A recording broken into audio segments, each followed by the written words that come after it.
Good evening and welcome to a special Friday night edition of Here's the Deal with Shiloh and Marvin. I'm your host, Shiloh, and I got my good buddy, my other co-host, Mr. Marvin. How are you? I'm doing pretty okay, bud. How are you tonight? I'm good. I am good. It's been a long week, Yeah, and I'm as glad far as it's the full over. moon. So yeah, tonight we're having a special edition to Here's the Deal. I'll let you get into that in just a little bit. I am going to remind people that this coming Monday, we got one heck of a show, Marvin. A friend of mine from Texas is going to be on with us. His name is Steve Friskup from Muleshoe, Texas. And we're going to talk about quite a few things. They got something going on down there on October 3rd in his little fellowship down there.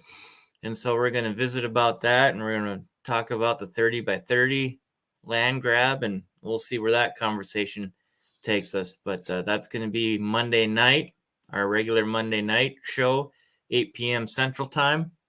So get prepared for that. With that being said, Marvin, I'll turn it over to you, and you can introduce our guest for this evening. Yeah. Before we get into that, it sounds like we're going to be having some other good shows coming up here. Sure. I'm excited for some possible guests that we have coming in, but I'm not going to get to the name dropping yet because I think you'll all be pretty excited. Also, something if you want or if there are things that you guys want us talking about, please be reaching out. Send us something in email or whatever, because we're here, and it doesn't need to be just about carbon, or it doesn't need to be just about politics, or it doesn't need to be like I'm not afraid of topics, folks. Right. We're here. We're here just to talk We'd, and bring awareness, and away we go. we'd like to do some roundtable discussions. I know you and I have talked about that as far as having some people on with some, let's talk about health issues, or let's talk about money, or let's talk whatever it is. We're open to anything. So um, we've got our website there strolling on the bottom of the screen. You can go there to our contact us page and contact us through there. Drop us a line on what you guys are thinking, and we'll see what we can do. Because it's kind of looking, Marvin, we just got done talking like we're going to be going to 2 days a week. Yep. So Possibly we'll be looking at one national host and then one local, or one national guest and then one local guest a week. yep. So I'm not opposed. Sorry, I'm running tech support. Anyway, Yeah, let's get into the show. you bet. Shiloh, you and I are both just from small towns. Mm-hmm. Born and raised, grew up in rural communities, stuff like that. And it's always, even when I was campaigning, small towns were a passion. Mm-hmm. I drove all the way up to West Hope to speak up there. I was asked to come up and talk. I mean, we did Tappan. I drove out there. Rural communities have always been a passion of mine, and I've long felt that they are ignored by the bigger cities, by the legislators from bigger cities. You look at Bismarck, Grand Forks, and Fargo. It's what, a third of the voting voice for our entire legislative assembly. Yeah. So it's a thing. Our guest tonight, I've known for a while. Met through, I think it was an online forum that we met on, and we've been chatting for a while about different stuff going on around the state, politics, things like that. And she had reached out to me this last April because she was wanting help with an ordinance situation, and I think it'd be good for her to tell her story tonight. So we're going to bring on Megan, and we're going to let her talk, and we'll have some questions here or there. But this is really her journey on what can happen in a small town when it comes to dealing with the city council. So with that, I'd say let's Sounds bring good. on Megan. Sure. Oh, Oh, I'll let you do it. Sorry about that, Megan. How are you? Oh, not too bad. How are you guys? Doing great. Thanks for being with us. No problem. Oh, man. So, you guys want to hear the story?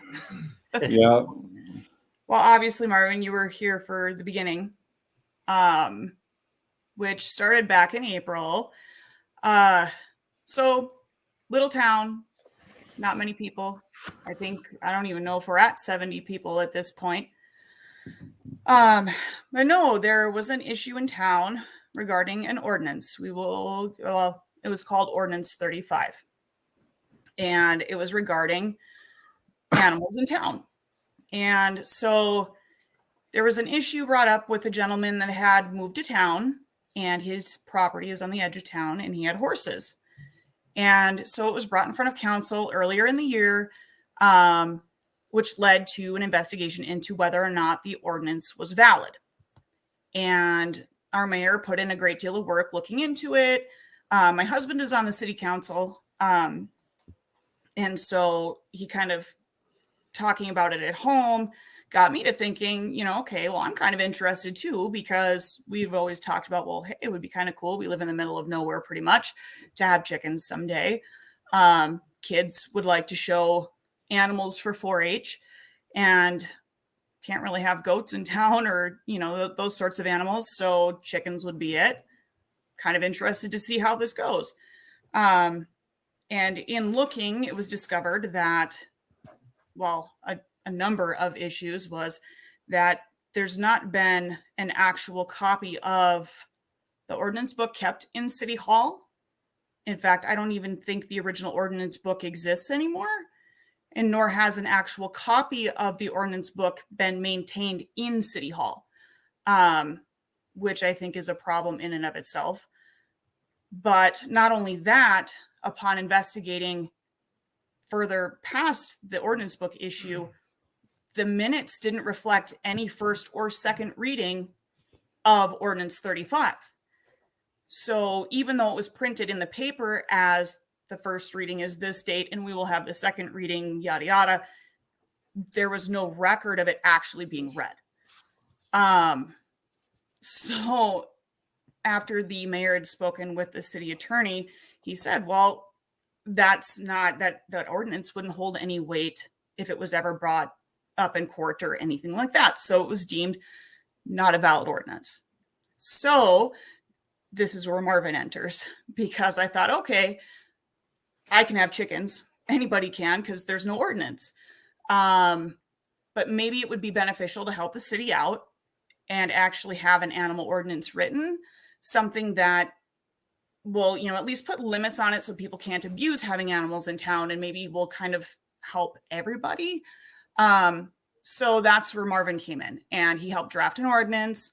And we put together a petition to take around to get signatures.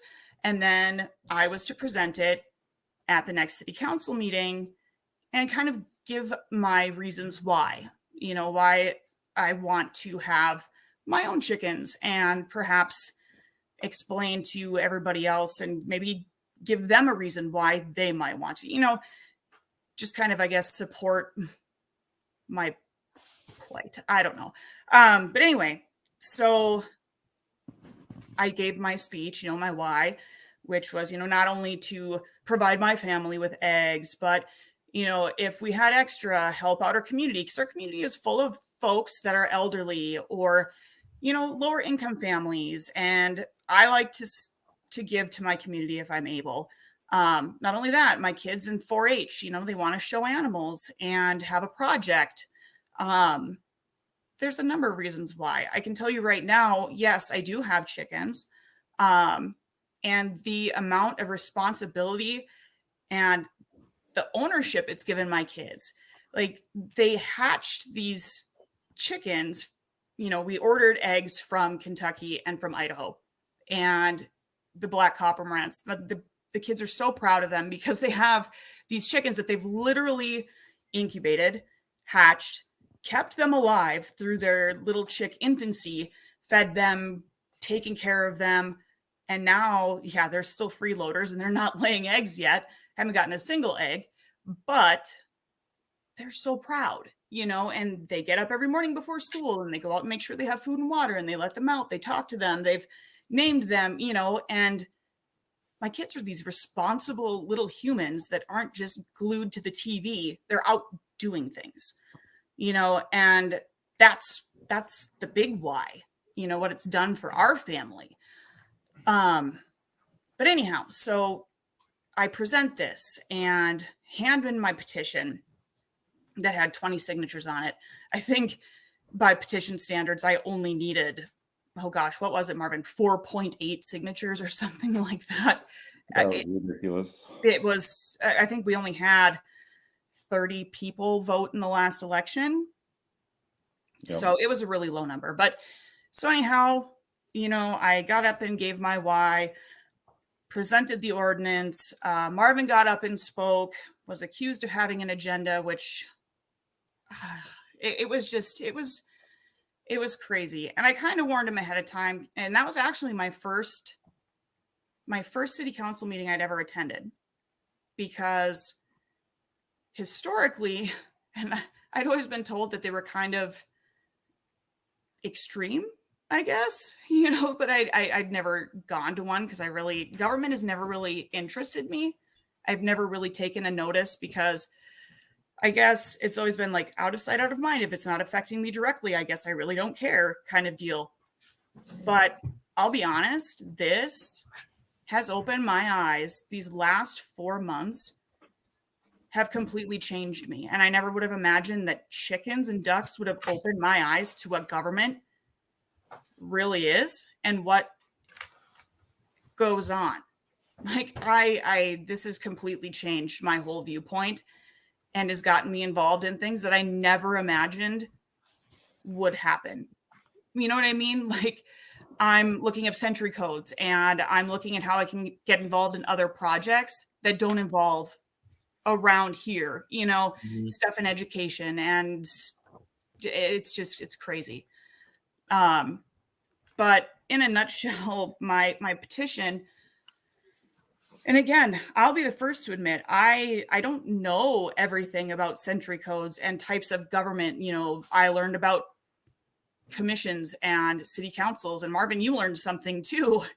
We're humans. We don't know all of the things. And so I learned a lot about petitions. And again, like I said, I'm not perfect, but my first petition, I went around town, explained what I was doing, got the signatures, and it got thrown in the garbage. All of that work, and it got thrown away. In fact, it went missing for 3 months and then was miraculously found still in the garbage in pristine condition. That's a mystery that is yet to be solved, but probably never will. But yeah, so that's what happened to my first petition. In the trash, 3 months, and found perfect. But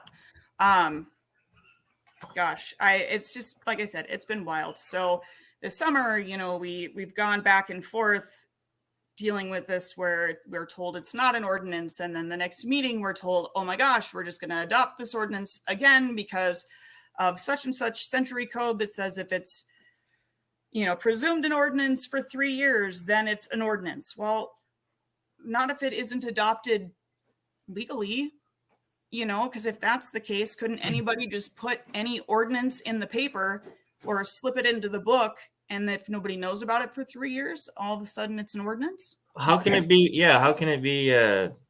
What did you say? If it's presumed legal, yeah, if it's presumed, well, nobody was talking about it until you brought it up. So how is it even presumed for 3 years if they didn't even have a book? And that's just it. Nobody questioned it. There were people that wanted chickens, people that had moved in and asked about it before and were told, well, no, there's an ordinance on the books. So they said, oh, okay. And they didn't question it because they were told by somebody that they thought was in power, or, who was a mayor or on the council, or they had heard from a neighbor who just assumed that it was done correctly, and it wasn't. But the problem is, we seem to have an issue where it doesn't matter if our mayor does the legwork. She's completely second guessed. And let me ask you this. because I've dealt with a few of them. I've been on a city council here in Ray where I live, but the town that I lived in before, I did some work for the city in that, and that auditor was just as crazy. What's the auditor like there? Because in my experience, the auditor seems to think that they run the show, and they basically tell the council, they how do I put this? They they have a very good impression on them. Like they give them the story on how they want them to think and what they want to do. So basically, I guess what I'm trying to say is that they run the town in so many words. So I guess my first question is what type of auditor do you have? I don't know how I would put our auditor. I don't know her as a person, so I can't really put words to that. I do feel that perhaps she interjects herself far too much, I guess, into the meetings. Mm-hmm. I would prefer to see her perhaps take better minutes than try to run the meetings. That's the mayor's job. Right. Correct me if I'm wrong. No, you're like right. I said, I'm learning a lot about government yet, so if I misspeak, please correct me.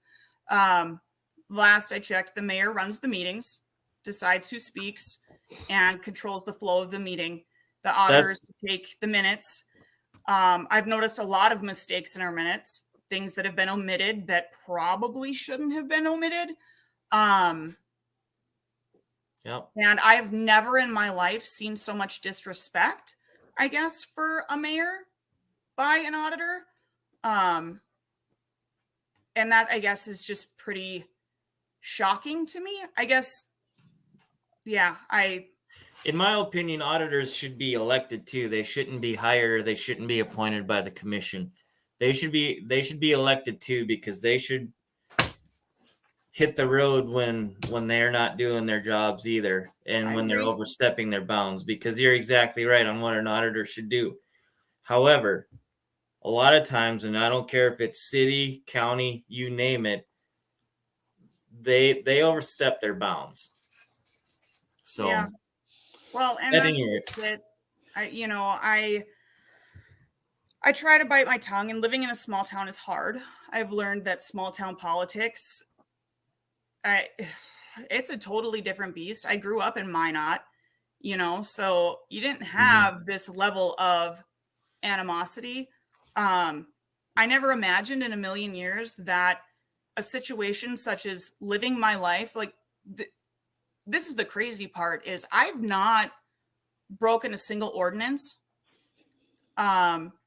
Because the whole situation with not having an actual copy of the ordinance book in City Hall, that completely throws out the ordinances. Everything that I have been told from attorneys or other folks in government is that once that ordinance book leaves the City Hall, it is no longer valid. The judge that the city was looking to hire basically confirmed the same thing when I spoke with him. He's the one who notarized my second petition that I went around and collected signatures for. And we talked about it, and he said, oh my gosh. So basically I just have to go by state statute or whatever. And he's like, well, looks like I'll be bringing this book. And he put this big book down on the table. And I said, well, okay, I don't know. I know nothing about government, but thank God you do. But back to the whole thing, our mayor, she talks to the city lawyer, she's talked to the state's attorney, and they tell her these things. She brings it back to report it to the council. And then they start demanding after, the people in the crowd are saying, well, you can't trust her. She's a liar and this and that. And then all of a sudden the council says, yeah, we want this in writing. Are you kidding me? When has she led anybody astray? And now all of a sudden you're going to turn around and cast doubt on her in front of everybody when she's done nothing but basically rally for our town. I've to sit here and watch a small town of people turn on each other over the stupidest things. And I guess this is the part that just blows my mind. We have proven time and time again, but nobody wants to listen, that we literally have 0 ordinances right now. That if something wanted to go completely sideways, we have nothing to fall back on. We have 0 ordinances. If somebody really wanted to take us to the cleaners in town, or well, not us, but the city, they could, because we have no ordinances to back us up at all. Nothing. But they want to fight over chickens. That's the ordinance they're choosing to fight with right now, is chickens. But we don't have any ordinances on the books at all, legally. But chickens.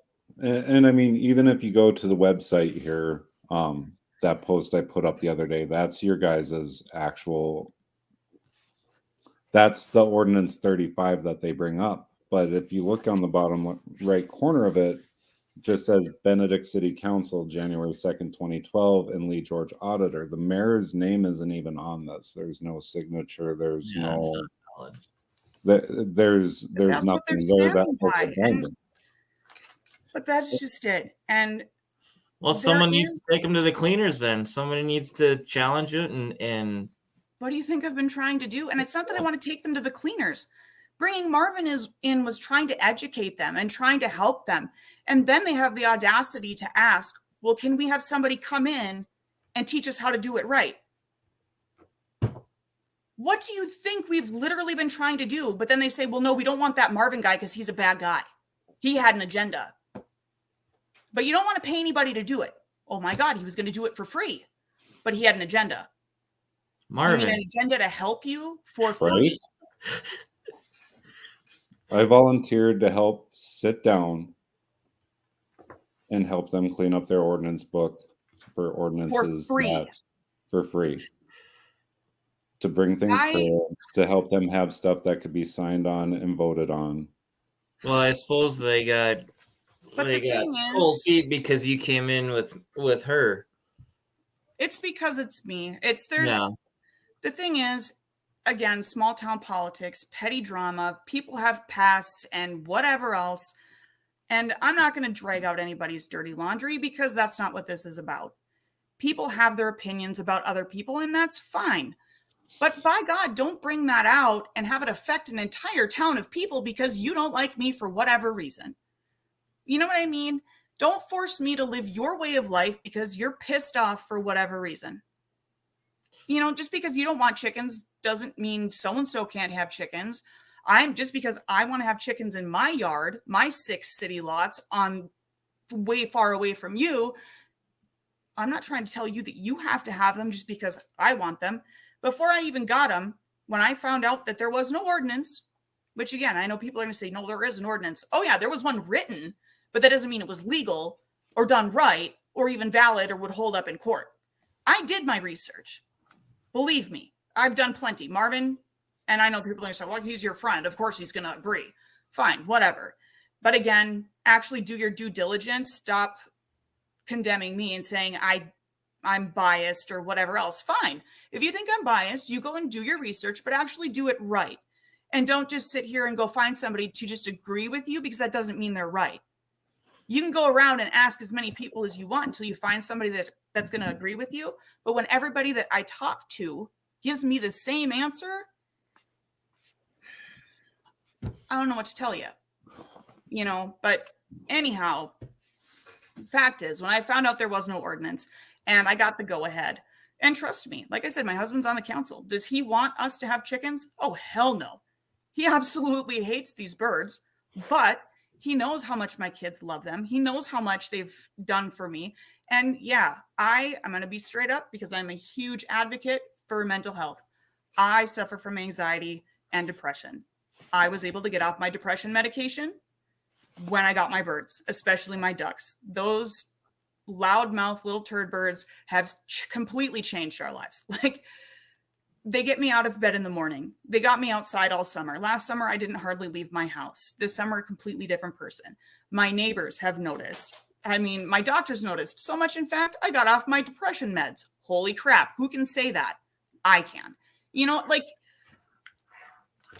there's just so many benefits, and all these people can think about are all these negative stories and whatever. It just kills me. There's people don't have open minds, all because it's me, my family, or whatever. But no, I went around and I talked to my neighbors, and I asked all my neighbors.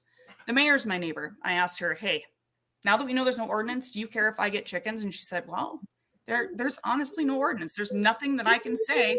I can't force you to not have them. There's no ordinance on the books that's actually legal. I've checked with the lawyer. I've checked with the state's attorney.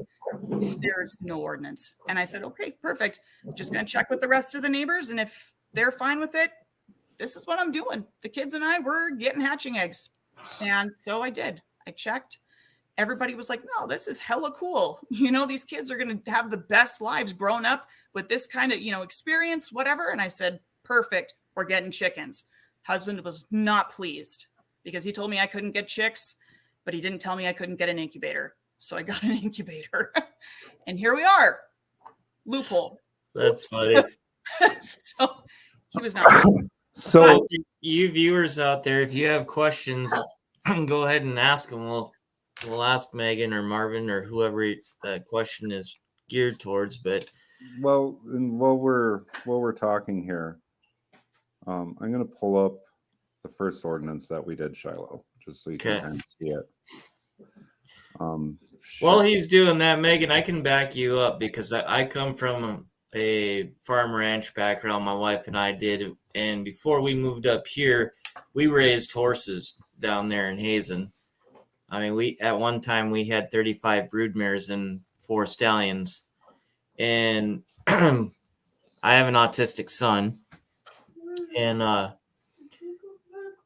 in his early life, we have pictures of him bottle feeding from foals because we had some issues that year, and when we had to move up here, we got rid of most of the horses. We've got just a couple up here that we board at a friend's house just north of town here, and we've been toying with the fact of moving back out in the country. And every week, my wife has been telling me for the past couple months now, since we've been talking about it, both of the kids are asking if we're going to be living in our house forever or not. But I guess the moral of the story is what you're doing with them and giving them that responsibility. That's what we need to be doing as Americans, as parents, is raising our kids, giving them those responsibilities. I know, Josiah and Landry, they have dogs. We have horses we go out to feed. Having those responsibilities is good for those kids. It's a part of their homeschooling. I mean, we do homeschooling this year. It's a part of their homeschooling. It's part of their chores. Our kids have had chores since they could walk. Well, it might just be one, but at least they've had something that they've done. And you know what? I guarantee you, they're some of the best behaved 7 and 9-year-olds you'll ever meet in your life. And they can actually sit down and have a conversation with an adult as well as their own peers. Mm-hmm. That's what it's about. So and that's really what we wanted for our kids. I work at the school, and there's so much of that lacking, I think, is that structure and responsibility and giving kids something to be proud of, and like I said, seeing the change, especially in my youngest, that change in him has been huge. And this year I left my husband unattended, absolutely unattended, in the Lowe's Garden Center. I learned. This year I learned. We also learned what onion sets are, and that you will end up with 400 onions if you leave your husband unattended at the garden center. But that turned out to be the kids' project. So they had the garden, and they had, oh my gosh, so much responsibility, but they did awesome, and they were so proud. So yeah, it is absolutely very important for them to have these responsibilities, and I will never regret the decisions we've made. Yeah. Do you know when the next meeting is? I believe the next meeting is the 9th of October. 9th of October. Okay. It's the second Monday of each month. Okay. Yeah. So the first ordinance that I drafted up for Megan here, since I read the ordinance they already had on the book, I noted that there was nothing listed in the ordinance for animal cruelty. So I actually went into Century Code, pulled the defined chapter, added the violations of animal cruelty, stuff like that, so that they had some structures so you couldn't just get animals and then not take care of them. So we had added that. Animals and fowl defined and prohibited. So we went through what a nuisance was. We added the biting, the threatening, all that stuff there. We defined prohibited animals, swine, horses, mules, stuff like that. And then we also had permitted fowl. We set the conditions, 30 hens, no roosters, not to exceed a total of 70 hatching chicks. But there was also a permission that was set forth, and a permit that you would be issued each year. And if you violated these conditions, this ordinance gave the city commission or the mayor the right to suspend or revoke a permit. So, like, it was defined. Here's what you can't do. Here's what's not allowed. Here's what can be done. Here's what can happen. But not only that, when Megan was going around and collecting her signatures, let me find it here. I'm just going to present my whole screen because, yeah, we're just going to do this. Entire screen. There we go. Oh, maybe if it shares. There we go.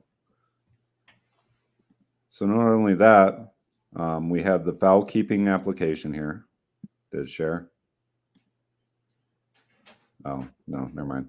Whatever. I love this. Fowl keeping application. So we had our fowl keeping application.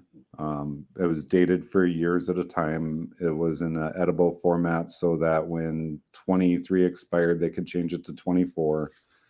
The applicant's name, council approval, return completed application to the city of Benedict, and then the approving council member or mayor.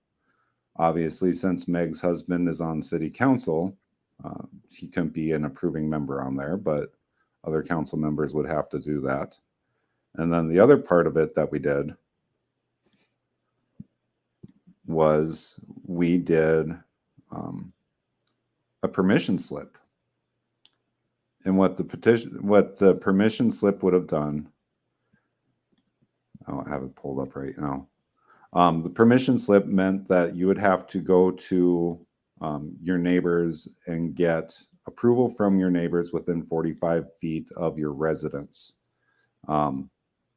for who was allowed to have chickens. If all your neighbors didn't agree to it, it wasn't going to happen. It had to be actual people. So it couldn't be city property. It couldn't be stuff like that. It had to be physical people that were there 24 hours a day. So when she went around and collected her petition the first time, she had all this information. The actual petition form was the petition form you use from the Secretary of State's office. So it was people's signatures, their names, their addresses, the date that they signed. And that's what we had presented in May. Now, fast forward to where we are currently. This last month. Not to interrupt you, but I'd just like to point out that yes, that Benedict is a city council form of government. But at the time that I handed the first petition in, that was unknown by our auditor when she threw the petition in the trash. Yeah. Just want to point that out. And also, I'm going to add into that because I'm waiting to hear back from the League of Cities.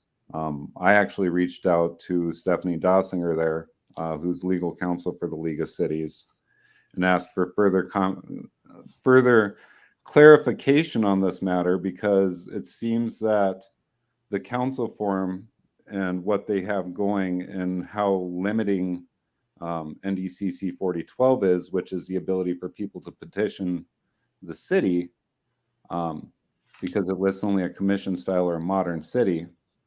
I asked if this was actually a century code because of how it was written. That's in direct conflict of the North Dakota Constitution under Article 3, powers reserved to the people, which gives the people the right to petition their government entities.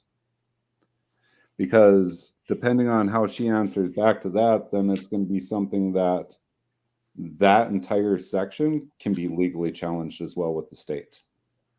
So I am currently waiting to hear back from the league for clarification, because yeah, that's a thing where we may have a conflict of interest in our own century code against the North Dakota Constitution.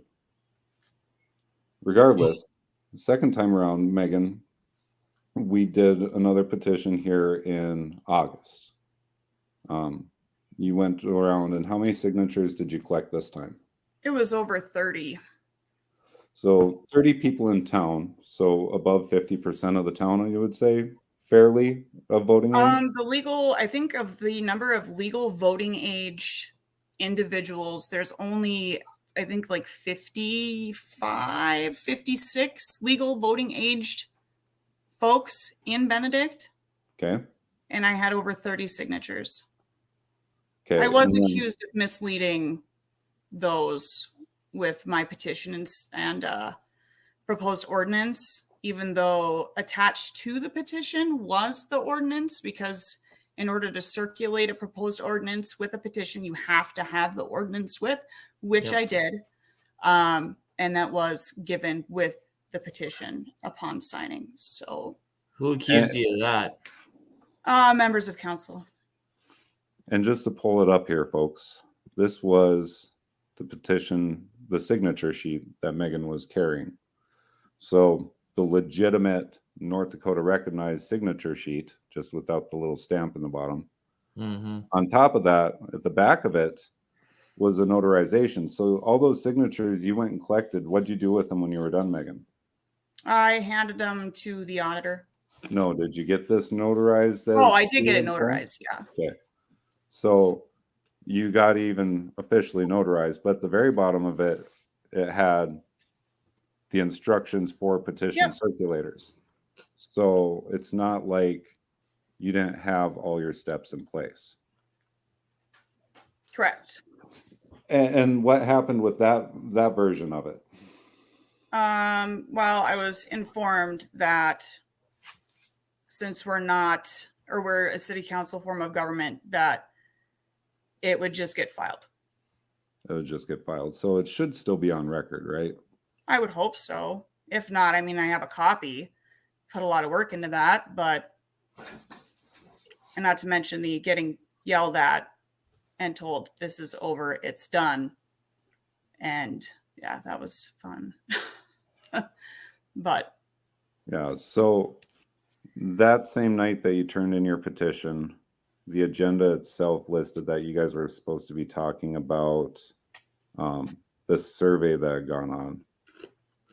And it sounds like instead of talking about the survey, they just dropped a new ordinance on you guys without having it printed on the agenda. Is that right?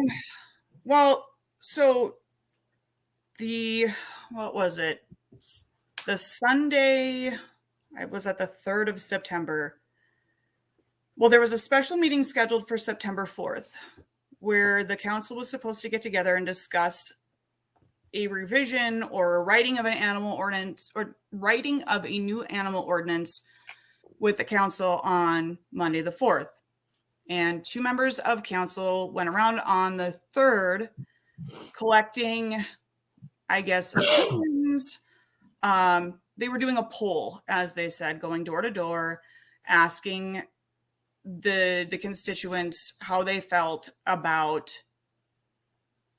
poultry. I don't remember if it said chickens or poultry, and hoof stock, I think. And you had to sign your name and then mark yes or no or something on whether or not you wanted hoof stock or chickens or poultry in town. But yeah, so at the meeting, they ended up canceling because I mentioned my petition. And I said, FYI. And of course, this is before I ended up finding out about the century code and the 3 forms of government. And like I said, yeah, I made a mistake. I was unaware that that wouldn't apply to our form of government. And so that was a surprise.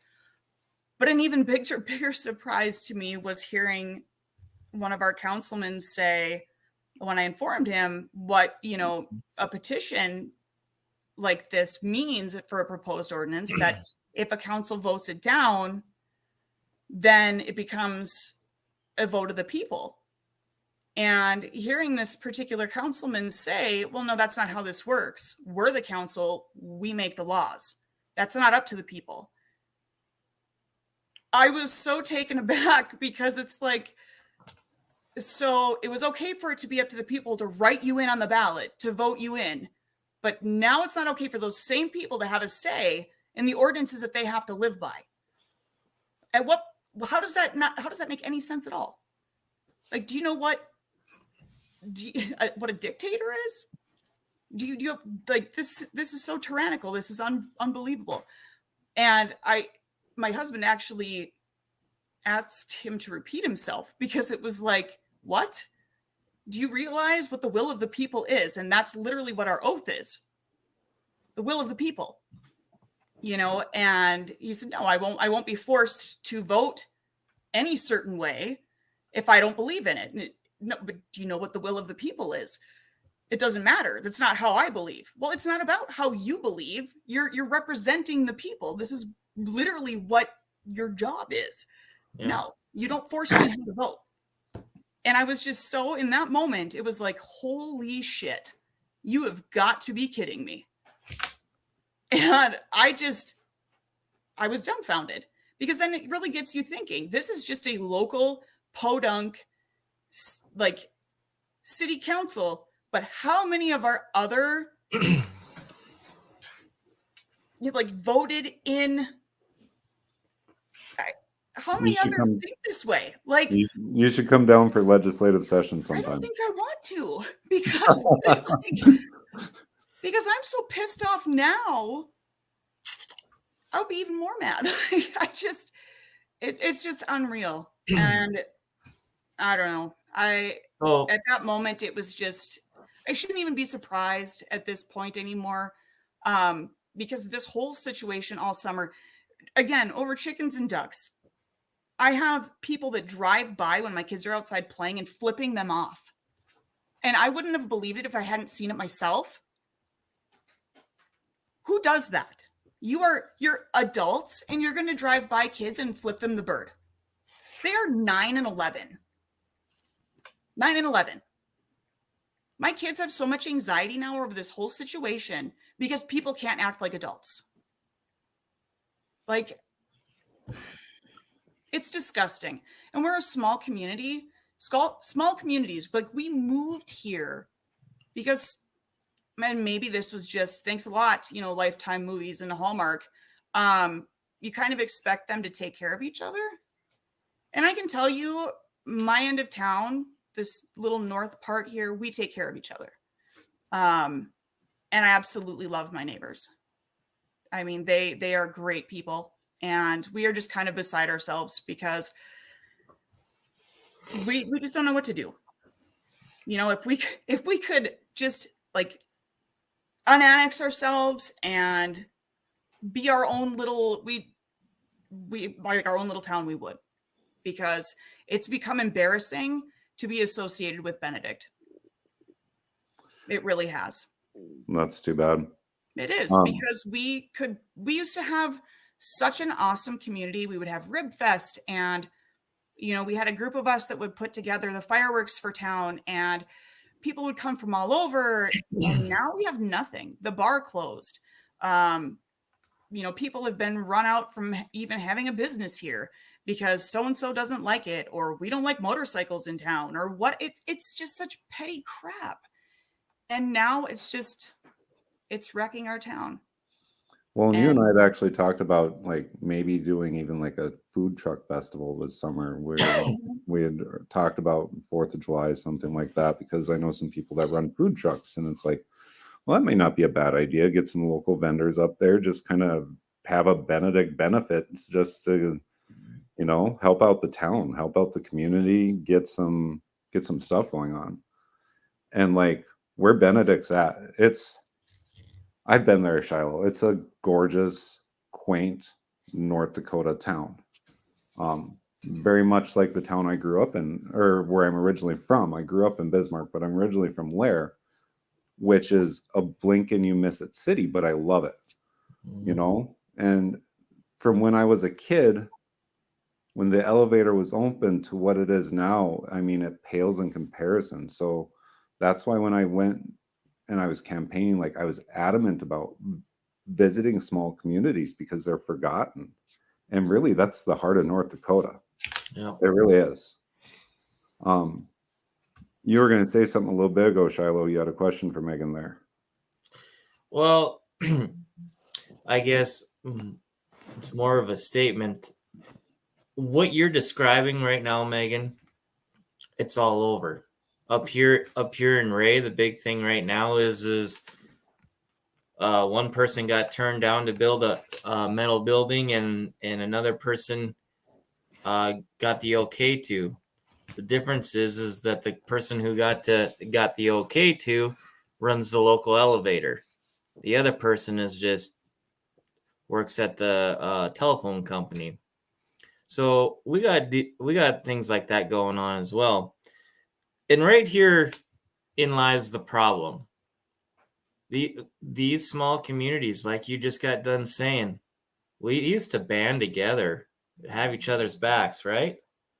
It's not that way no more. I was even back in Hazen a couple weeks ago where I grew up. They had a Harvest Fest. And I remember that was a big festival, and they had a carnival and all kinds of stuff out there when we grew up.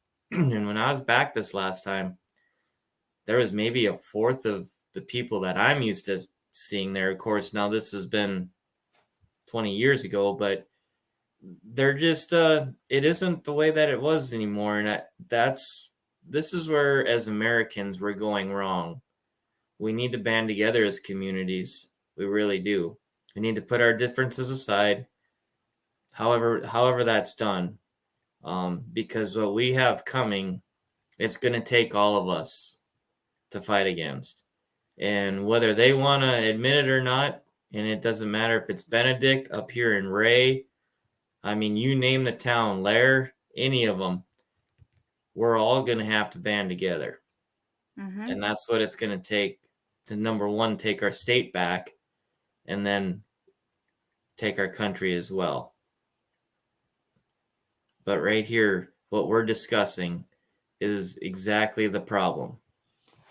Well, and even if you look at like this last session, there was 2 bills brought forward that were intended to discontinue programs for rural communities, small business startups, stuff like that.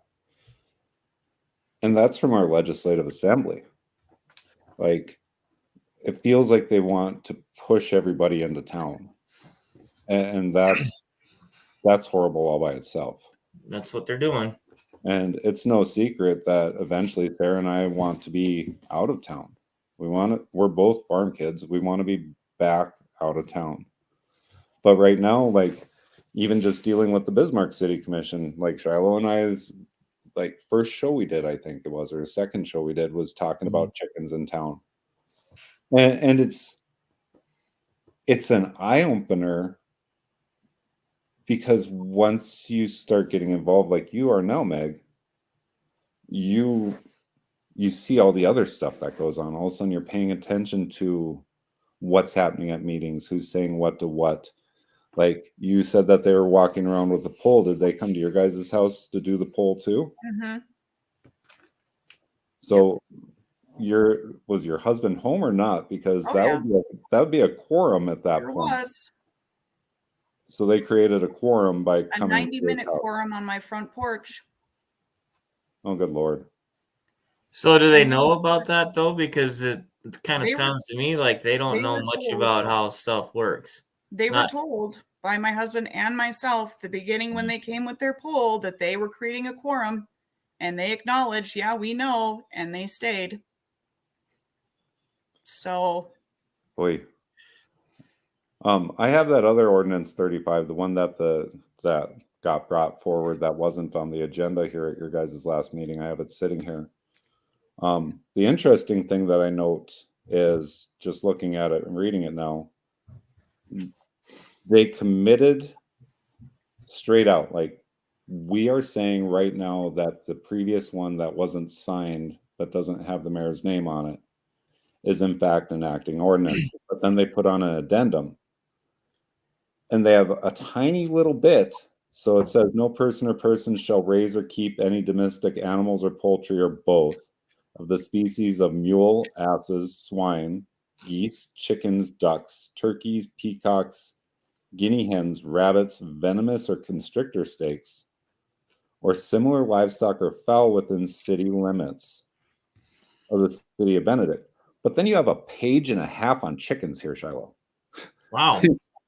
It's a great big section on chicken, but then you get to the bottom, you have your first offense, which is a verbal warning, your second offense, which is $100, your third offense, which is $250, and your fourth offense, which is removal of animals at the owner's expense, mandatory court appearance with fines of not less than $100 and no more than $800. Do you guys even have a court there? no, It'd be in City Hall though.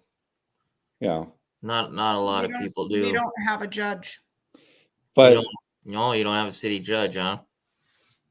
yeah, Hmm. no city judge. Do you guys have a city attorney? We have one that they consult with, but I don't know if they have a retainer. Okay. Who distributes fines in town then? Don't know. Are there I don't tickets? even know if they can they? Well, not if they don't have an actual ordinance book. So I guess that would be a good question. Well, I for mean, Laura. legally. Yeah. So Do they have a cop? I mean, they're contracted with the county. I mean, the county Right. drives through, like, county sheriff will drive through so many minutes a day. So they do have a contract with the county for drive-throughs, but beyond that, I don't know much about that stuff. So why don't you talk a little bit about your quest for help with this when it comes to attorneys? Because I have 2 cents to add to that too. Oh, conflict of interest. That letter, possible conflict of interest.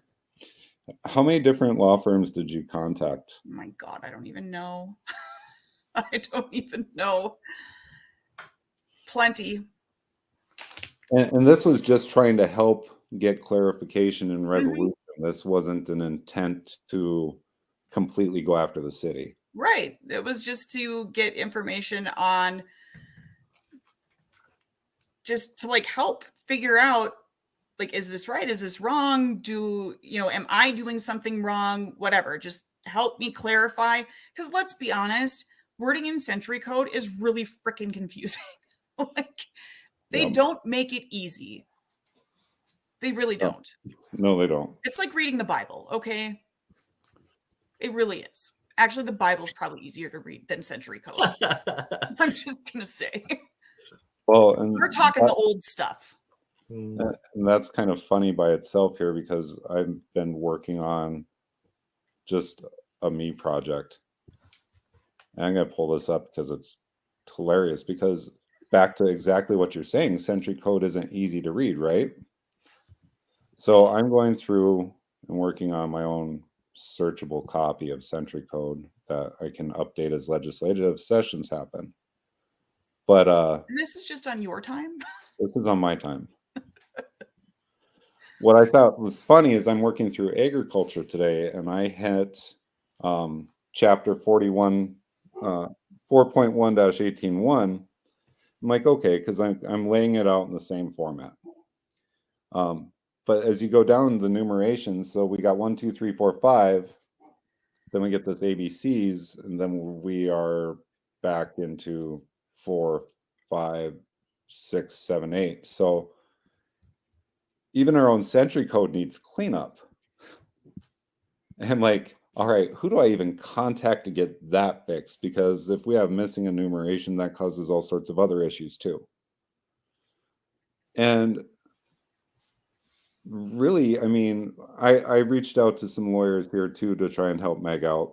And I finally got a hold of one up in Minot that was pretty straightforward to me about what a conflict of interest letter is. And I asked him about it. I'm like, well, we keep hitting this on every turn. And I go, how does everybody have a conflict of interest with Benedict, North Dakota? And he goes, most law firms, if they don't think there's enough money in the case, won't take it. Yep. They use a conflict of interest as their way of getting out of the argument. It's like, I just want a question answered. That's all I want. Yeah. I need When you're getting a divorce. And you Or reach chickens. out and you reach out to the state's attorney. Well, the state's attorney's position is to defend the state, your county state so attorney. no help there. And you can't reach out to the city attorney because his job is to represent the city. So as a citizen, you can't contact him. Mm-mm. And to contact the attorney general to get an opinion issued, that can take months for any 120 sort of days. resolution. And so like it's ridiculous. But one thing I did know that you do, and it's because I sit and share your meetings, is Benedict didn't have any sort of communication wise when it came to the meetings. And I've seen now that there's the City of Benedict page where the meetings stream. I don't know who's running it, but the meetings stream every month. And that live stream, that ability to view, I mean, that's a huge first step for Benedict. I've spoken with the mayor too about, well, once you guys get your ordinances down, I go, WordPress, to run a web page, you spend $100 a year. You can have your meeting streamed to it. You can have your minutes there. You can have your ordinances there. So people aren't lost when it comes to that stuff. Like the attorney general uses WordPress when he's issuing opinions. So when you pull up like his OMPA meetings manual from 2022, if you look up in the top left corner, that icon that pops up, that's the WordPress symbol. There are opinions from the state they're using that. So why can't we be using that on a city level? And that goes for any small town. Like if you're sitting here watching us right now, if you are on the commission, you want to be more transparent, you want to have stuff out there for the people, by all means, spend the $120 a year. It's straightforward. Well, and I know, the citizens in Benedict, they don't go to the meetings because, as you witnessed when you came up in May, they quit going because it was so volatile.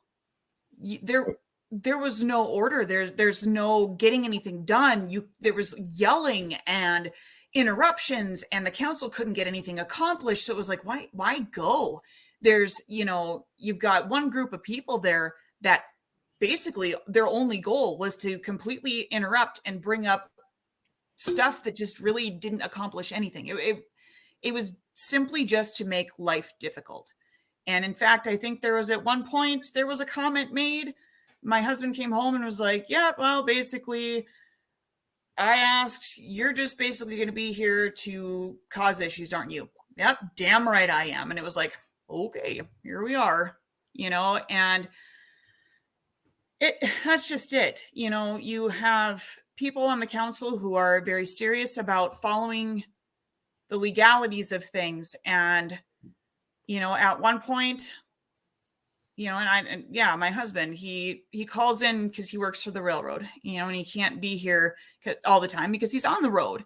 But he does call in when he's not on track. I don't know if people just don't know this, but when you're working on the track, there's a thing called the FRA. And if you are caught on a cell phone on track, The union doesn't protect you at that point. If you were on your cell phone, you get a $200,000 personal fine if you're caught with your cell phone. I think it is. Union doesn't cover that if you're caught. So if you think he's going to call in for a meeting that he gets paid $500 a year to be on the city council, it's probably not going to happen. So, he calls in when he can. But the thing is, he gets so I am just absolutely mind blown at how disrespected certain members of our council. I guess for me, I can't imagine treating people that way. I can get pretty angry at folks, but I don't demean them. Like, I won't look at somebody and ask them, "Are you effing retarded?" Like, who does that? Especially when there are small children in the room. Like, there are things that I have seen and heard that grown adults say in front of other people, whether there are cameras rolling or not. And then there have been other moments where I'm literally in that city hall and I don't leave until there's an officer present, because I am afraid to leave our mayor there alone with some of these people for her actual physical safety. And that's not even an exaggeration. How is this real life? Well, on the night that I came and spoke, you guys had not one but two county sheriffs sitting in the back of the room. We have to have, the sheriff's department actually suggested we have two sheriffs there. In Benedict. It's absolute. Why? Does your mayor have an office? No. They did make an office in our city hall for the auditor, but I don't believe she uses it very often. I think That's illegal. I think she works from home most of the time. That's interesting. I think the door said for a long time because of the heat. And then I think most recently it's because of the musty smell. Which, again, I guess I'm not really comfortable having, like, financial information not at the city hall, but it's whatever, I guess. I don't know. So, but the city council voted on it, and the majority said that they're fine with her working from home, I think. So even though stuff like the ordinance book and the meetings are supposed to be accessible for inspection within reasonable business hours, there's not somebody at the city hall? Her phone number is posted on the door, and you're supposed to be able to call her and she can come in, I guess. That must make records requests entertaining. I just try to avoid it, I guess. Yeah. Oh, well, Megan, what stuff can we do to try and help you moving forward here? Because obviously we're kind of fighting an uphill slide here if they keep pushing that this ordinance that isn't legal is legal. Like, we need some think out the side of the box ideas. Shiloh, as a formal council member, do you have anything? Yeah. Unfortunately, it's what they're doing. In my opinion, a lot of these councils have gotten away with it. I mean, in Ray, they even shut down public comment. And I guess my thing is rally the troops. This is right herein lies the problem. People not doing their civic duties. People not getting involved. I was just watching a guy today on a video saying, you know what, there's excuses. We all work. We all do this. Understandable. We do. But we gotta, this is important. And I don't really think people realize how important it is, because we are on the cusp of losing everything because of stuff like this. So my advice would be is rally the troops and show up there just your presence alone there does something. If they want to act like knuckleheads while you all are there, that's fine. So show up there. When you do show up, don't attack and you say your piece. Be on point. Don't personally attack someone. Do a presentation, do whatever it is that you need to do. But be the person that keeps the cool head. Have your people there and let the chips fall where they are, because that's exactly what you're going to have to do. In your next election, you're going to have to vote these people out. Yeah. Or, I mean, if they're newly elected, you aren't over the hump now where a recall wouldn't take very much. Well, there you go. The problem is, it's like folks don't want to show up because they don't want a target on their backs. They don't want, in a small town, they don't want to piss anybody off. I have people driving by my house all the time. And yes, I know that there are people driving by my house because I've had to put cameras up everywhere. Well, Megan, you're already at that point. So now is not. So I have no issue showing up. Like, you don't scare me. Go ahead. It's the same drive thing by my house. It's the same thing with me, because I not only did I run for city council, I ran for school board as well. And when we started, it got so bad that the local newspaper posted lies about me. We talked about Common Core and how the state's deals are just they're basically stated as Common Core, and we actually put them side by side, and the newspaper fought me on that. So not only did I have town mad at me because I was saying stuff about what was going on with the council, but I was also we posted numbers of how poor our proficiency scores were. I mean, it was bad.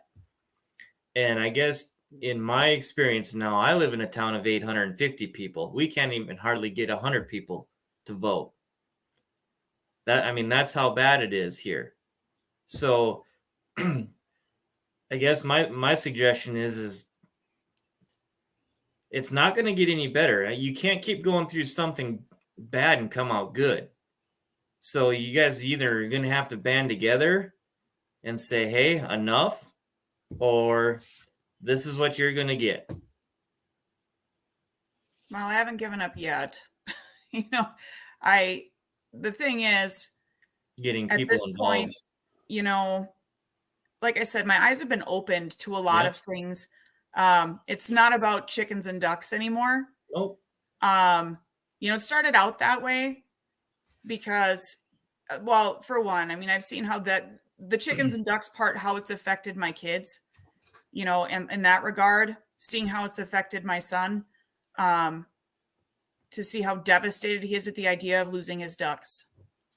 That is absolutely, and I told myself I wouldn't cry. That's the worst of it for me, is him. It's to the point that I almost need to get him somebody to see, because emotionally it's destroyed that kid, which has in turn destroyed me. Even my neighbors, it's funny because one of our ducks, her name is Harvey. Yes, her. It's actually Havarti because all of our ducks have cheese names. My husband's from Wisconsin originally. So, there you go. So we've got Havarti, Motzi, Cheddar, and Colby Jack. And my daughter didn't want a duck with a cheese name, so Havarti is called Harvey. But Harvey is a girl, and she is mouthy and loud, and she is now my duck because I can be mouthy and loud. But our neighbors love her because as soon as she sees a person, she wants snacks and she's yelling or quacking, and my neighbors said when this ordinance was sprung on us out of nowhere, even the mayor and my husband, who's the president of the council, didn't even know about it. It blindsided everybody. They canceled that meeting that they had scheduled to get together and write this ordinance. They canceled it. And then all of a sudden, a week later, bam, they're like, oh, by the way, we did this poll and found out that people wouldn't mind having chickens. So we wrote an ordinance. Here you go. We're going to do the first reading tonight. And it was like, wait, what? how can you do that? Nobody even knew about it. And then they wouldn't accept any revision. They just demanded it be read. And then it gets printed in the paper. And it's like, wait a minute, this doesn't seem right at all. But, so the neighbors, having found out about this, they were like, we can't even imagine a morning going outside and not hearing Harvey in the morning. It's just a stupid duck. But it's not just a stupid duck, there are pets. It's not about chickens and ducks. It's not about eggs. They're family, and I know that sounds so stupid. No, don't. But it's no different than a dog.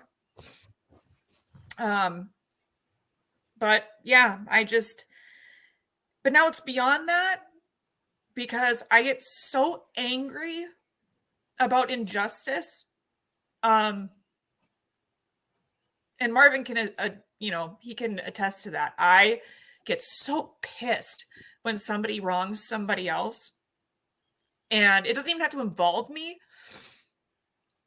It's just when people's rights are violated, I just get angry. And I think that's why I avoid the news so much, because I'm very much so somebody that tunes into other people's feelings. And also, when people wrong me, I have a hard time even calling them out for it, because I don't want to make them feel bad. Like, how stupid is that? But you're apathetic.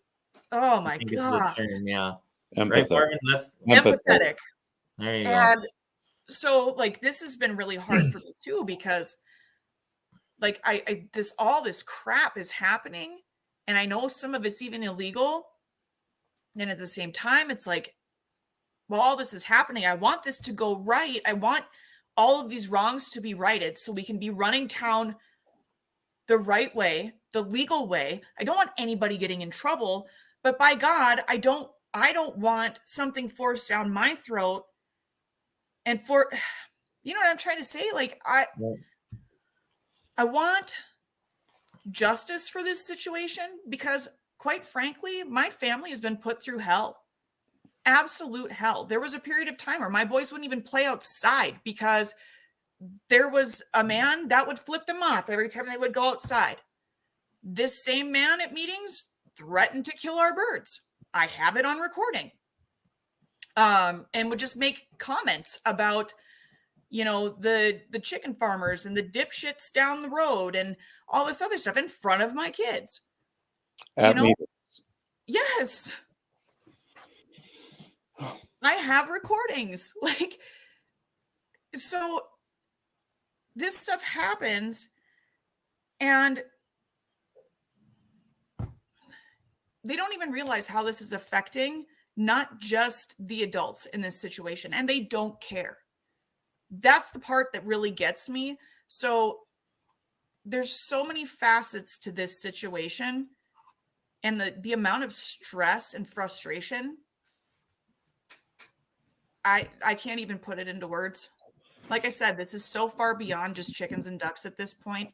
There's the whole moral aspect of it to me. Like, how can adults sit here and do crap like this in front of kids? And the one time when I finally said in a meeting, you know what, that's enough. We're adults. And then an individual turns around and looks at me and says, I don't give a shit what you have to say, in front of my kids. And I was like, apparently, I guess not. And it's like, holy crap. So this has turned into a life lesson for my boys.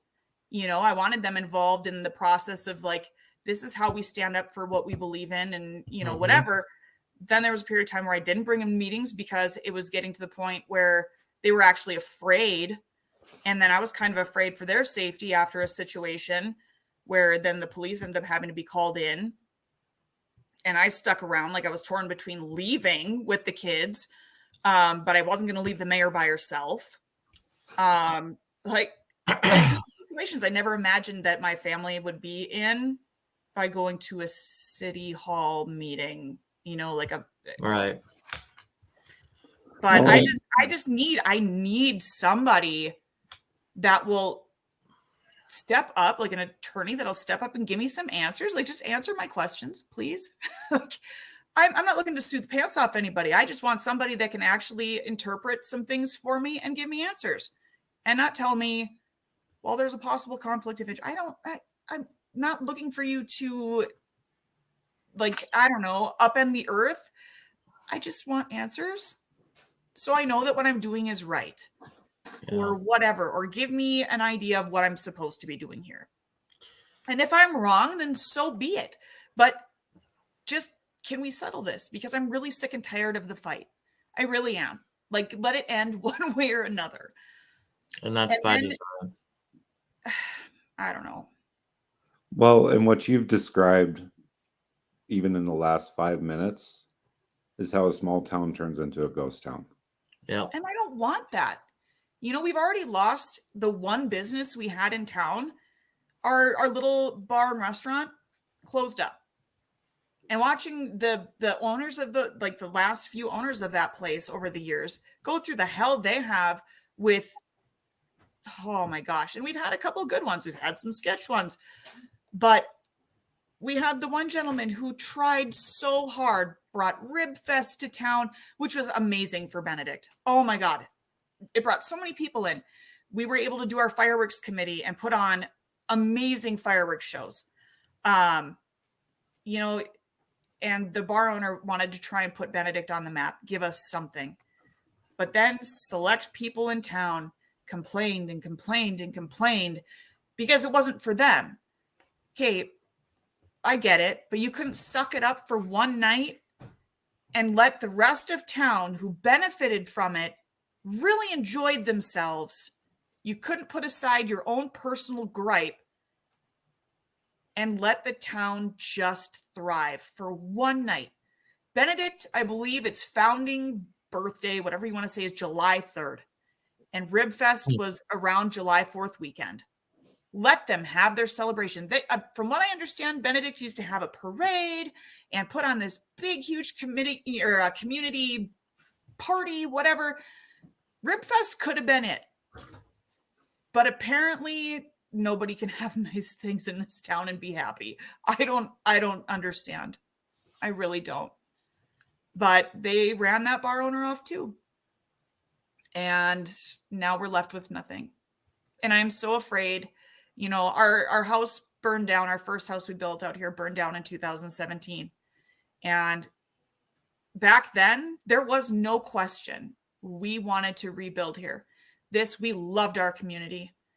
And we rebuilt here. We put everything we had back into rebuilding here because we loved it here.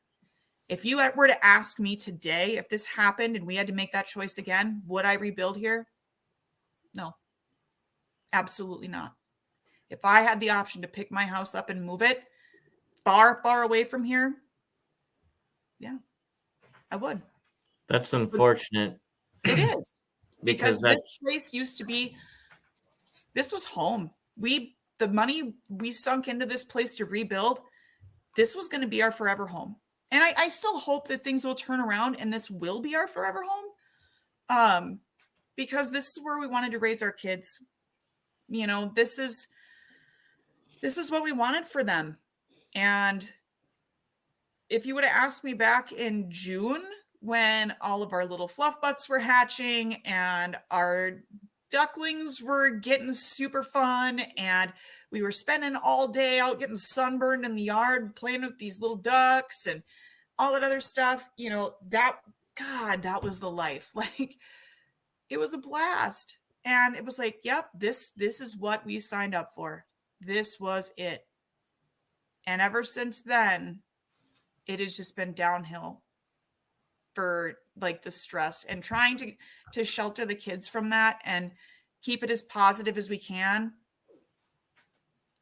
It's just not happening.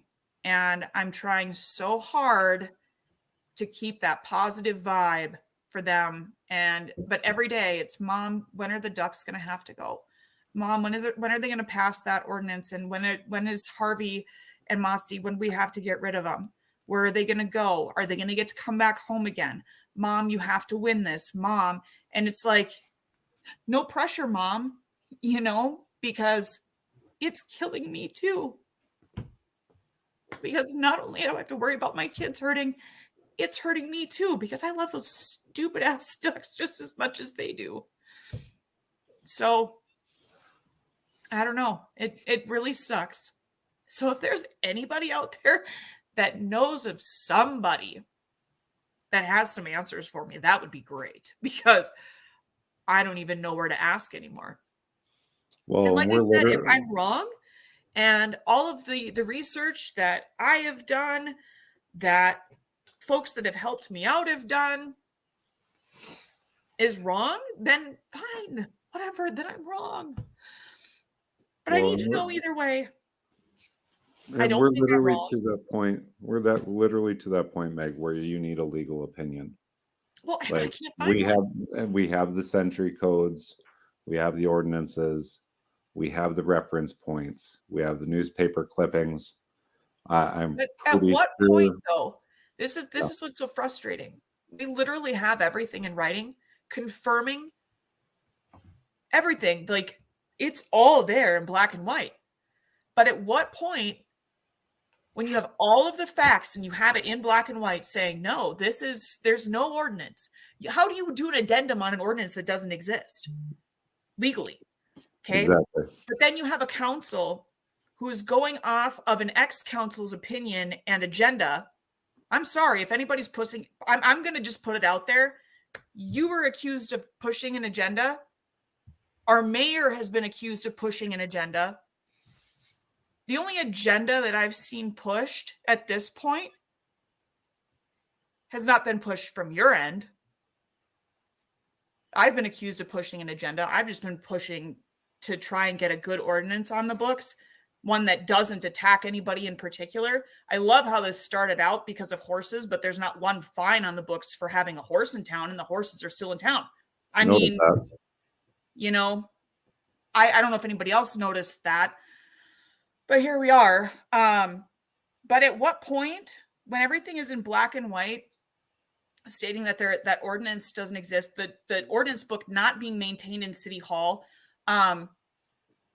is it rocket science that a printed off copy, or not copy even, but a typed up and printed ordinance book or whatever of ordinances that has been removed from the City Hall and then brought back into City Hall, how can that be a legal document?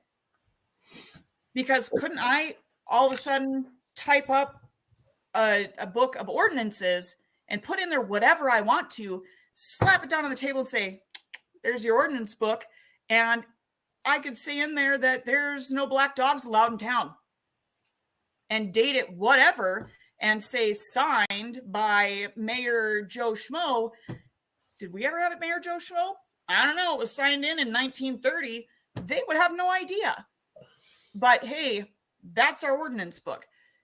How can you, if it's not maintained in the City Hall, how can that be legal? You know what I mean? Like, so at this point, when all of this evidence is here stating that these ordinances are no longer valid because nothing's been maintained in the City Hall, the City Council is not listening at all. Like, they are literally completely, I don't even know what you want to call it. They're ignoring it. They are, what would you call that? Sounds to me like they don't know what they're doing. Well, they don't, and they've admitted that. They want somebody to come in and tell them how to do it for free. That doesn't have an agenda and isn't a bad person. Marvin. Right? Sorry. Oof. You know, the best part about that is the councilman accused me of having an agenda, and I looked at him and I'm like, well, I'm sorry you feel that way about me. I don't know if somewhere in his mind he thought I was apologizing for an agenda, but that wasn't an apology.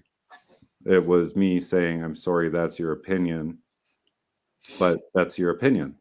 I'm not going to get drawn into an argument or a debate. And the worst part about when I came up to Benedict is, like, I saw what was going on, and so I spoke about the ordinance. I offered to help. Sarah was there. She records everything. So, like, I have an hour and a half of us being up there, and I think I spoke for like 10, 15 minutes. But I spoke about Robert's Rules of Order. I spoke about things that they could do to actually improve their stuff.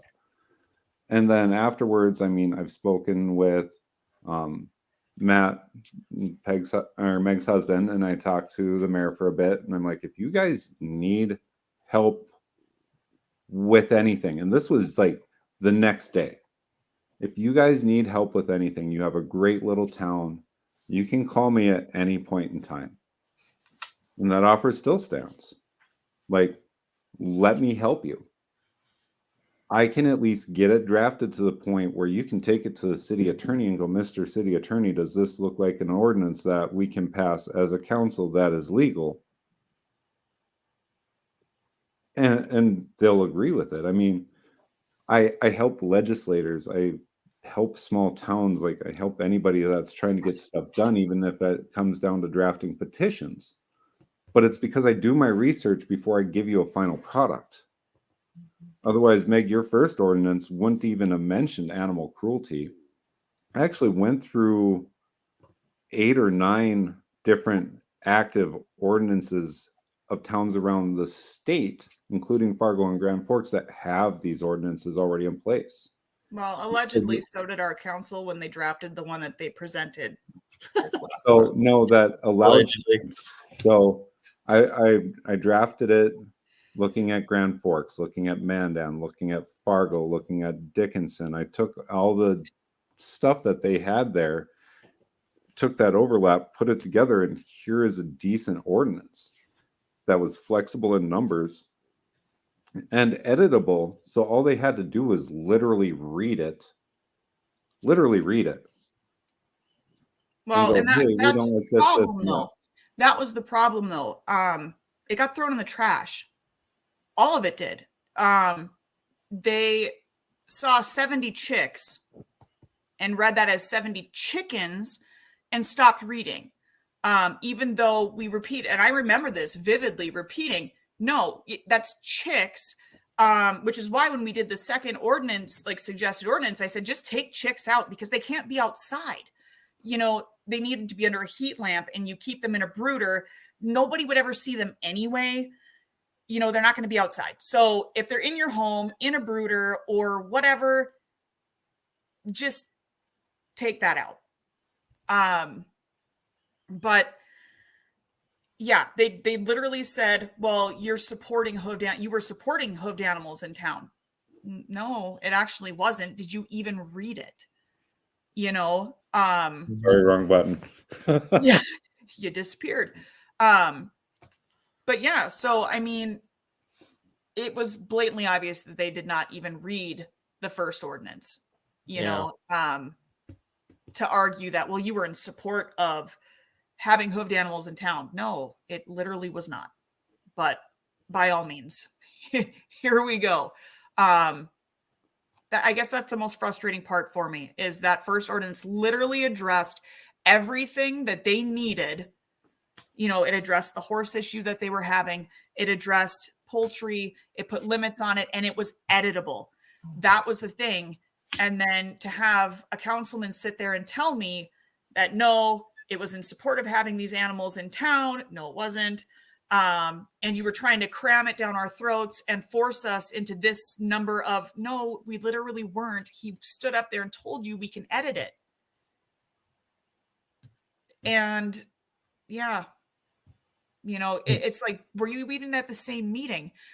This councilman even told me, no, you said you only wanted enough chickens to feed your family eggs.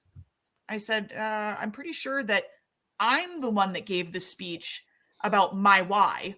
And I can promise you that my only reason why for having chickens was not to just feed my family eggs. That wasn't my only why. Yes, it was. No, I was there. I spoke. I know what I said. You know, it's actually recorded, video recorded and audio recorded. My husband has the audio recording because he requested it from the auditor. So again, don't argue with me, please. So it's like, I've also been accused of running a business with my chickens because I have freeloaders. Yeah, my freeloaders that aren't even old enough to lay eggs yet. Which, by the way, I'm very bitter about. I feed them very well and give them a very nice place to live, and not a single one of them has laid an egg yet. They Although might I not did, not till next year. Shiloh, you shut your mouth. Shut your mouth when you talk to me, right? Yeah. It's an omelet. I That's did catch that's one a of grandpa them in the special there. nesting box yesterday. Mhm. I have hope. I have hope. But yeah, because I have a rooster, apparently that means I'm breeding and selling chicks, which means I have a business. What kind of And rooster is it? what kind of rooster is it? Yeah. What kind of chicken is it? It's a black copper Moran. He's beautiful. He's supposed to be part of my boys' 4-H project. I had eggs shipped in from Idaho from a breeder. Beautiful, beautiful bird. Yeah, those aren't exactly cheap chickens, are they? No, not from that breeding stock. It's not. And I have some hens too, and the boys were gonna do that for their 4-H project, but now apparently I need to get rid of him because their new ordinance says no roosters, and I'm not allowed to have a business apparently, because apparently I'm going to be breeding and selling chicks, which I had no plan on doing, but I guess because I have a rooster, that means that's what I'm gonna do. So yeah, there's that. What's that, Also, fellow? Let's hear it. Let's hear it, bud. No comment. but I'm already selling eggs, or something. That you don't have. Well, I just gotta say this, I commend you. My hat's off to you. I know how hard it is. Please don't take what I said earlier as I was attacking you. I was just expressing how I went through things in the way that I look at them now. So I just sounds to me like you need to rally the troops, and it's going to come down to, is there more of them or more of you? Just gotta get people Honestly, to finally stand up in town. yeah, there is I know that people are sick of the BS. Yeah. I know it because when I walked around, that was one thing. If I can take anything from this whole experience, other than, learning what I've learned about government and learning, I could be one hell of a petition person. Let me tell you, and maybe we'll do round 3, Yeah. Who knows, but I've learned a lot about government, but I think the most important thing I've learned was when I was going around and collecting signatures, I met my neighbors that don't live on my street. I met people that I've never met before in my tiny little town. Yeah. I talked to people that I've never talked to, and it was awesome, actually. And got to see a lot of thinkers, I guess. Got to inform people, of, hey, this is when we have city council meetings. Oh, hey, you're a young person. We could use some, different viewpoints, Yeah. On our city council. Maybe you should come check out a meeting sometime. Second Monday of the month kind of deal, just kind of get the word out. And before anybody that's watching that might be from this area thinks, oh, you're pushing your views. No, I didn't. It was like, welcome to the neighborhood kind of deal. Come check us out. See, and that's the thing there too, Megan. It's not about pushing your deal or them pushing their deal. You know what? People need to show up and decide for themselves which side they're going to stand on. Period. Yep. I mean, and that's where we've become so soft in society is because, oh, you're pushing something. Marvin, you're pushing something just by going up there. I mean, that's bull jive. Let's cut the what and That's give us just the it. We don't information. have to believe the same thing Right. to get along. First off, I don't have to live the same way that you do to respect one another as human beings. And Right. I think that's just it. Like, we could have such an awesome little community if everything could just quit being a pissing match. I don't even know where the hate comes from.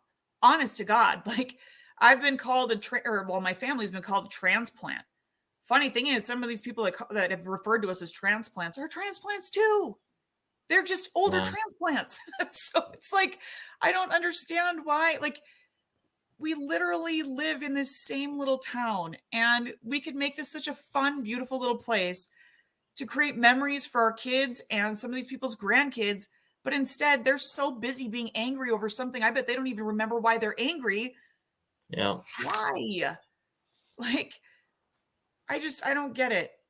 And maybe they need a duck, because I've never met somebody who is upset or angry if they have a duck. I'm just saying. Seriously. Our end of town is really, really happy. Well, yeah, it's Shiloh, I'm telling you, if I come down to Tioga, I'm bringing Harvey Lou with. well, that's good. I'm not in Tioga. I'm in Ray, so Well, the meeting, if you're down there, yeah, I know. Fair enough. I will find you. Well, I'm not hard to find. That's the problem. and So, something for everybody out there, like this particular show I set up with Meg, and Shiloh's been asking me all week what it's going to be about, and I'm like, I want you to just listen to what she has to say. yeah, I gave you 30 seconds of context as to what was going on, and I go, yeah, I want you just to listen what Meg has to say. yeah, And being impartial without any former knowledge as to what's going on. I mean, as a former council member, like, I saw you sitting there shaking your head at stuff. No, that's not right. No, that's not right. No, that's not right. But we hear stories like this every day, don't we, Shiloh? we do. Every So, day. and the thing that I've learned, so Meg, I got involved about 4 years ago, and like I talked about my kids earlier, they were the reason why I got involved. You know, and I kind of did it by accident. I'm not going to go through the whole story because a lot of our viewers have already heard it a few times, but I got involved kind of on accident. My wife pushed me, and here I am. And I've gotten to do some things that if you had asked me 4 years ago, I would have just kind of laughed at you, because I wouldn't have thought that I would have been running for city council or school board or speaking at the election summit, some of the things that I've gotten to do. But one thing that I've had to learn to do myself is take a deep breath. And like I said, because people are watching you now. They are. They're watching and obviously you know this. They're watching every move you do and how you're going to handle this. And if you want to be the leader if you want to be a community leader, whether you want to be or not, your kids are watching, your community's watching, and I guarantee you they're going to band with the person that they think is the most level-headed, you know what I mean? You know what I'm trying to say? Mhm. I've learned that because it's already starting for me in my own town. And I've had people make comments that I can't get elected and this and that, and maybe I can't. Maybe I'm not supposed to be an elected official, but I have learned in the last year and a half when I have changed my conduct, not saying that I was, out of bounds, but there was things that, I had a temper, and it's not that I've changed my conduct over the last year and a half. And that's, if I can give anybody any advice, is to be the level-headed one in the group, because everybody's watching. And I guarantee you that's how you're going to get something done. People are going to band behind you. And it might not seem like it at first. Believe me. 4 years ago, I was a mess. Not that I'm perfect right now, but I do try and do things differently. So I guess that's what I can tell you. And as far as coming down to the meeting and stuff, yeah, we can help. We've got some members on here that have already said that. So That would be appreciated. I mean, even if it's just giving you guys support to get you on the right track. yep. Yeah. And, Definitely. and like, you said, it just sounds like they don't know what they're doing. And that's a big part of it. And I can't condemn them for that because, we do come from a very small town. We don't have a lot of resources here. And I Mhm. get that, but God, just listen when somebody does the legwork for you and goes out and does the research. Yep. When your mayor is busting her tail, gathering these resources, don't accuse her of picking favorites. Yeah, is she a friend of ours? Absolutely. But she's always done what's best for the town, the best of her ability.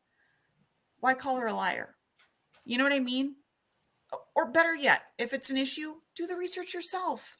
Yeah, help her jump in. Help her out. Don't Jump in. depend on her to do it all. If you've got your doubts, start questioning. Yeah. It doesn't hurt to question. Ask questions. Do the investigating. We need more people to ask questions. Trust me, I never used to question. Look at me now. Yeah. Am I kind of regretting asking some questions a little bit because now my eyes are wide open and I'm falling down rabbit holes and it's like, holy crap. But that's just it though too. When you're asking questions, don't leave parts of those questions out so you get the answers you want. Right. You know what I mean? That's another thing that we run into is when you don't want an answer and you leave parts of the truth out so you get the answer that you're hoping for. Don't do that. Don't do that because the truth always finds a way to come out and then you end up looking really dumb. Mhm. That's a really big piece of advice. Don't do that. The And I'm other not thing- saying that because that's what I've done. I've just seen it happen to other people. Yeah. So yeah. Well, and on top of that, for council members, I mean, it's on Century Code. There's actual criminal code for misrepresentation of government documents. And it's not playing around level, folks. It's Class C Felonies? felony level. So, like, as a council member, you can bet if it was me, I would be asking every question that I could to make sure that we were covered. Mhm. Because the last thing I need is bad advice from just one person. All of a sudden, you're putting a document into place that's not of any legal standing, or you've misrepresented Right. it in the paper or at a meeting. Or walking Class around C felonies, with what, something. 5 years in prison, $50,000 fine, or both? Yeah. I'll pass on that. The long and the short of it is, guys, is the citizens of Benedict need to get together. They need to put their guns down. They need to look at the information. If they don't have all of it, they need to, make committees. You can make governor, your mayor can assign committees. Heck, even citizens can be a part of that. Make committees, do the research, come together, and then put the guns down and just have these discussions. This is what America is about. Having these discussions. Okay? Then take a vote. Because, I always thought it was we the people, Yep. not I the council member Mhm. or we the council. And that's just kind of what it feels like right now. Like I said earlier, what really gets me is like we're rolling around literally with an ordinance book that isn't even legally binding, truthfully. They paid for the model ordinances and they haven't even adopted them. It was basically discussed, I think, in one meeting, and I, for the life of me, cannot remember which one, that maybe they should just start from scratch and start adopting the model ordinances, start going through them and, trying to reset Yeah. or restart an ordinance book, right? Because I looked at copies of some of the old ordinances, and I believe one of the old ordinances that was in the book was you couldn't serve Native Americans in the bar. Still, that was still in the ordinance book. So it was like definitely time to look at Freshen those. it up. Yep. And yeah, so we're sitting, they paid the money for the model ordinances, but rather than actually starting to freshen up our ordinance book as a whole, this is the battle they're choosing to Yeah. waste months on. Right. And they haven't even addressed the horses in town. So- it just feels very personal at this point, because the only person the only family this affects is mine. Marvin, correct me if I'm wrong. When it comes to ordinances and stuff like that, I can't remember. Don't they have to put it in the paper for 2 weeks? Doesn't there have to be a public notice? An ordinance needs to be on the agenda and then read twice.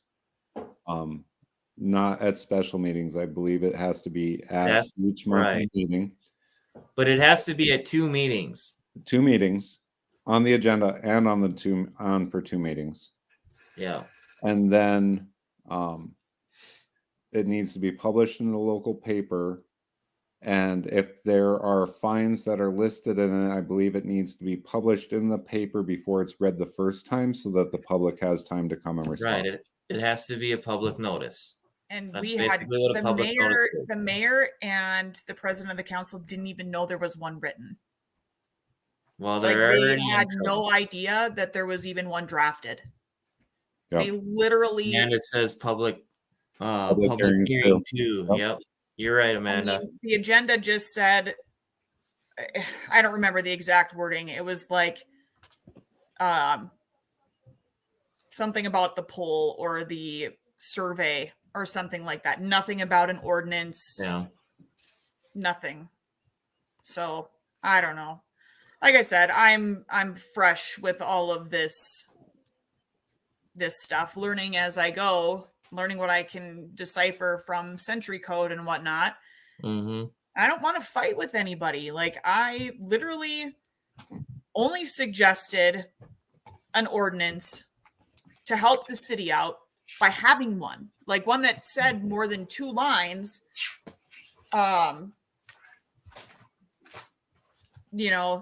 Viscous dogs, for one. That was my favorite part of that whole thing. Not vicious dogs, viscous dogs. Mm-hmm. But yeah, at least to have some sort of meat to it, because that's why it was called into question in the first place, is because it just didn't seem valid. It was like, what, 2 or 3 sentences? And it just didn't make sense. Yeah, there wasn't much of That's why they anything to started it. digging. But I don't know. Well, and we'll figure out a way to get you guys some help, that's for sure, because it's where we're at. It's just like they're not even open to listening. And again, like, I don't want it to seem like I'm sitting here bashing them, because that's not my intention. Am I frustrated? I would hope, understandably so. Because I feel at this point, it's just my family is being attacked. I'm not the only one with chickens either, but I certainly feel like I'm the only one that's being affected by this new ordinance, because, here we have this rooster that, again, my kids have literally hatched and raised, and we're going to have to get rid of him. That's part of their 4-H project that they want to do is, they have their hens and their rooster, Victor, and we're going to have to get rid of him. And then we're going to have to get rid of the ducks. And, it just feels very targeted at us, and nobody else has to worry about anything, Well, and I wonder if anyone from the council would want to be on and explain their position. I would be interested in that. Can we reach out to them? I'm sure you could. I don't really have much contact with them because I just don't. I'd rather not, I guess. Yeah. Well, Meg, we've had a lot of really good comments coming Yep. through here. It looks like we got a lot of really good support for you. So I would say let's hang in there, kiddo. Hmm. You're I fighting a good appreciate it. fight. You are fighting one heck of a fight, ma'am. Yeah. My Well, hat's I'm off getting to tired. I'm not gonna lie. you. It's been a lot to carry. I've been a busy Yeah. lady, Yeah. I but know. I know. So Drew. I would like you to keep following up with us on everything here. Yep. We have anybody that reaches out to us that can help or can point you in the right direction or has any other stuff, we're going to get them in contact with you. yeah, if somebody's a master of North Dakota Century Code that actually knows what the heck they're talking about, I would appreciate the hookup. Because, like I said, some of it makes sense, and then there are some that just seem like they contradict one another, and it's very confusing. Making up as they go. Well, yeah, Yeah. and it's when you talk to or try to talk to your state's attorney, and you get one answer, and then all of a sudden you get a different answer, and it's like, what? That Yep. doesn't make sense at all. And then you get well, yeah, you're just going to have to talk to somebody else because I represent this. And it's like, well, all right. Thanks for nothing, I guess.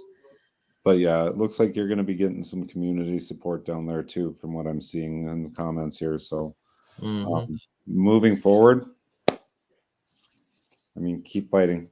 I know it sucks to hear, but we've all, you know what? Like I said, I'll never stop fighting for my kids, and after seeing how much this has affected my boys, I'll fight for them until I have no fight left in me. And the only way there'll be no fight left in me is when they put me 6 feet under. So, and I don't intend that to be happening for a long time. Yeah. So, and it's just going to be the way it is. So quack, quack, I guess. All we can do. But Keep up the good fight. All right. Well, I think we all have kiddos that are about ready to be getting to bed here, Meg. oh yeah. Thank you so much for being on. Yep. Thanks for having me. You bet. Very welcome. We'll be in touch, and you keep in touch with us as well. So. Yep, will do. All right. All right. You guys have a good one. You too. That was quite interesting. Well, I can't say that I'm surprised. I mean, it doesn't surprise me from being involved the last few years. It just, yeah, I mean, it didn't. Nothing she said has surprised me because, I mean, you pick your town, you pick your battle. We're all going through it, whether it be chickens or, like I said, up here we got certain people that can build certain buildings, and yeah, I mean, yeah, I mean, it's everywhere. you tell, I tell people around here, they had options the last election. They had options. They had 3 really good candidates that wanted to help the city of Ray. And we did our campaigning. We walked around, we talked to people, and out of a town of 850 people, we were lucky to get 100 votes. It's like, okay, you guys really don't have the right to complain. You really don't, because you don't show up. You don't show up when you vote. You don't show up to the city meetings. You want to cry about everything that's going on with the city and the council's doing this and this wrong. Okay, fair enough. Show up to the meetings. Devin here. I saw that. I'm telling you, Marvin, you need to make a chicken city. Yeah, there you go. Yeah. But no, we have to be involved. It's more and more apparent every day because stories like this, folks, it happens whether it's Bismarck or Benedict or Lincoln or Fargo. Same with the school boards, same with everything else. Like, get involved. The last 2 days, my phone's been blowing up from the Hillsborough area because they're proposing like a $12 million school out there. but some people are looking at like a 79% tax increase.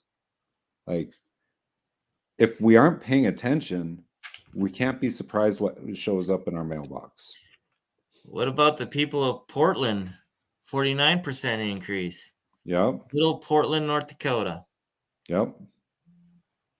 So get involved, folks. We want you here. We want to talk to you. You want to be on the show, you let us know. Even if you don't agree with us, let's have a conversation. Yep. Granted, if we invite you on, I don't want to sit and have a screaming match. We're not that kind of show. But if you want to come on and have an informative conversation with us, we would love to have you. Very much so. We can agree to disagree, but let's talk. Let's do it. You guys can get a hold of us. You can go to the website. It's the address is right there on the screen.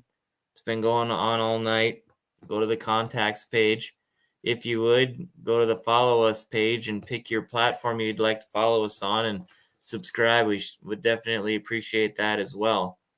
So with that being said, our next show is Monday night, 8 p.m. Central, normal time. We're going to have Steve Friskup from Muleshoe, Texas. He does coffee with the Colonel every morning, and he's a horse auctioneer by trade and does some other things. He's got a fellowship down there as well that he's been doing for 21 years, and they're going to have an event down there in this fellowship on October 3rd. We're going to visit with him a little bit about that. I know some people from North Dakota are going down there. They've got people from all over the country that are going to be going down there. So you can look him up on Muleshoe Fellowship on their Facebook page. They also have a website, muleshoefellowship.org. And I know a lot of that information on what's going to be happening down there is going to be on that website as well. And so just a little bit into that is we're going to be talking a little bit about preparing our communities for what's coming. Because I think that's a conversation, that we probably need to have in these small towns such as Benedict and Ray and you name it. We need to have these conversations about what we're going to do. Are we going to band together or are we going to fight amongst each other? Because that's how they win. So the other thing, folks, when we're doing our setup for our shows today, following us on the website, Steve, when we're going to get his stuff up, we'll link to his website for the Muleshoe Fellowship. Yep. Just like when we had Trent on a couple weeks ago, everything's hyperlinked. So if you want to read more about our guests, we have a way for you to find them. Because again, our main goal is just presenting the information, and what you guys do with it, that's your decision. Very true. That being said, well, Marvin, happy trails. We'll see Happy you guys trails. Hey, don't be a chicken this week. Don't be a chicken. All right. All right. Later, bud.